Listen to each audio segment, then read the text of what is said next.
মোস্তাফিজের কপাল খুলল আবার আইপিএলে, যেখানে আইপিএলের কিছু দলের খেলোয়াড়রা ইনজুরিতে পড়ে গেছে। মূলত পেসাররা ইনজুরিতে পড়ায় বেটার অপশন হতে যাচ্ছেন মোস্তাফিজুর রহমান।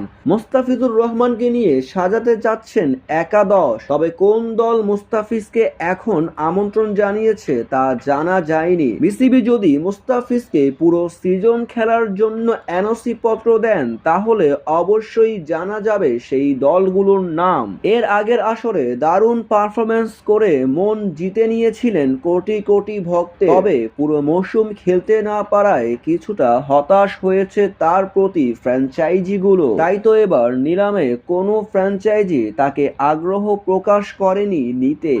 তবে বিসিবি যদি এনওসি পত্র দেয় তাহলে আবারও খুলতে পারে আইপিএল এর দুয়ার মুস্তাফিজের জন্য। এর মধ্যে জানা গেছে কিছু ফ্র্যাঞ্চাইজি দলের খেলোয়াড়রা ইনজুরির কবলে পড়েছেন, তাই তো মুস্তাফিজুর রহমানকে নিতে তারা আগ্রহ প্রকাশ করেছে।